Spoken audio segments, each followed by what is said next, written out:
Hello friends, today we are going to be talking about what is seller finance and how does it work. Today's real estate market is very unique with situations we haven't seen in a long time. Traditional real estate investing is very challenging, but I promise you there are opportunities with seller financing. You might be saying, well, that's great, but how does seller financing work? Well, you're in luck because by the end of this video, I'm going to show you exactly what seller financing is and how it works. And I'll also walk you through some strategies that you can start doing today to get started in real estate investing with seller finance.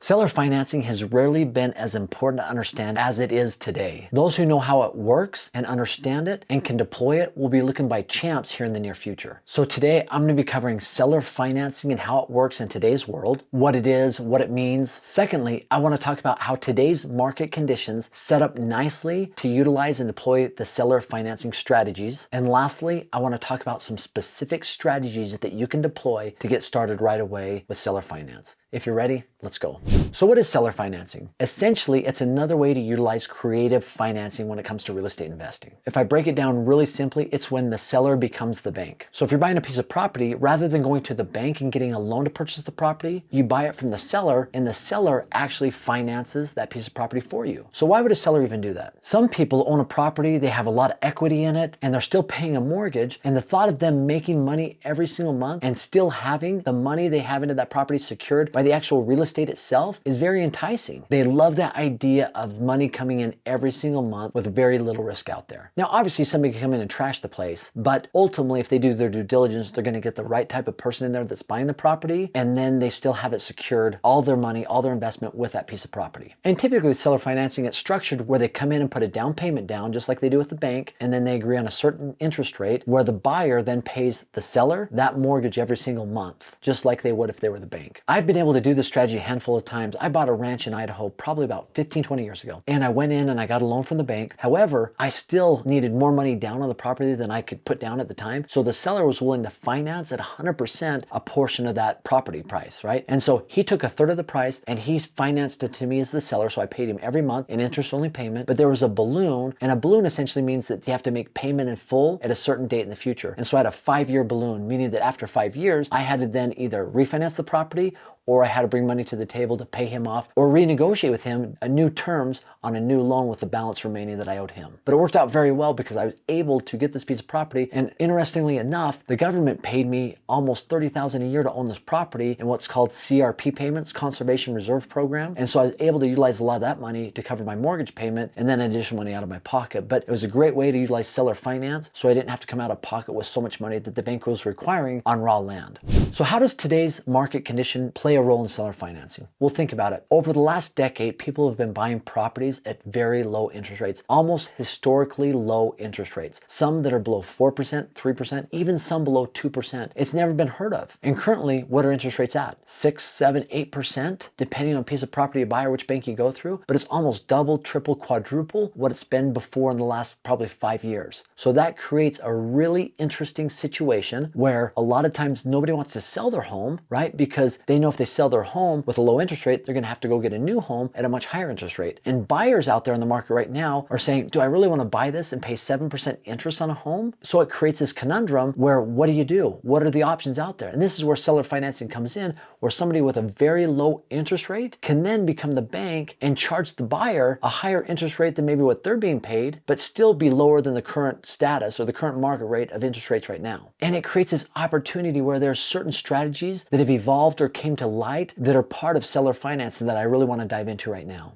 So the first one we already talked about, it's where the seller becomes the bank. Pretty simple. You put some money down and they finance the property for you, right? They become the bank. Here's one that's super creative that I really like. It's called sub-to or subject to real estate investing. It is a strategy where the buyer takes over existing payments without involving any banks. So the purchase of the property is subject to the current financing that's in place. So think about it. You got somebody that has a 2%, 2.5% interest rate. You purchase that home and you're able to take over the current financing, and you don't need to go get traditional loans through banks. This strategy can help investors secure properties with little to no money out of their pocket. And it becomes a really attractive option for new investors in real estate or seasoned investors as well. So here's a couple of benefits to sub-2 real estate investing. Number one, lower upfront costs. You're not required by the bank to come and put 20, 30% if it's an investment property, or at least 10% if it's a second home. Another advantage is it's a faster acquisition process. Typically when you go through a bank or a basic loan, there's underwriting, and that could take 60, 90 days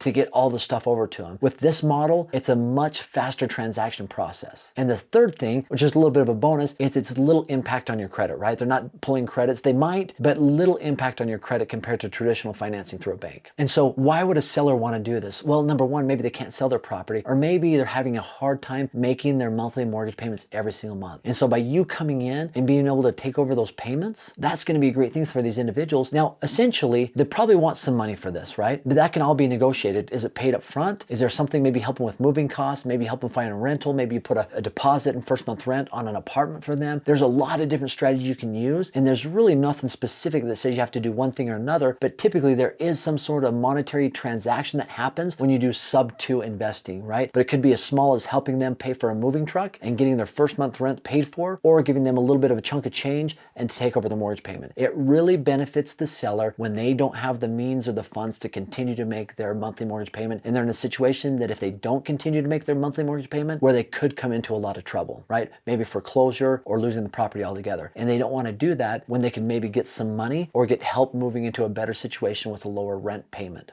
A second one that's really intriguing is called novations. This is how novation works. Let's say that there's a property out there and the seller wants to sell it for a certain amount, but maybe it's not worth that, right? Maybe you go to that seller and you negotiate, say, listen, I know you want $250,000 for this home. I will give you $200,000. But here's how it works. I will take over the home, and we have an agreement where I will pay you that $200,000 at some point down the road. But you know that if you fix this home up, if you do a few things, you clean up the yard, whatever it is you might do, you might be able to sell this home for $300,000. That's the market price. But because this is a distressed property, maybe a little bit run down, maybe it hasn't been taken care of, you know if you put a little bit of money, a little bit of elbow grease into it, that you could really spice up this piece of property and sell it for $275,000, $300,000. The money you put into it might be $10,000, $15,000, $20,000, $25,000, but by doing so, you're going to raise the value of that property, and you're buying the property for $200,000, but you're putting money into it. And at that point, when it's fixed, when you've got it exactly where you want, let's say you sell it for $275,000. Let's say you put $25,000 into it, you pay the individual the $200,000, you keep the $50,000 from the balance between the $200,000 you pay the seller, the $25,000 you put in for repair, and the $50,000 balance you sold it for $275,000. That is novation, right? It's a simple way to acquire a piece of property, still giving the seller a price, but it's down the road after you've sold it. It allows you to take ownership of that property, agreed upon to pay them a certain amount once you sell it yourself.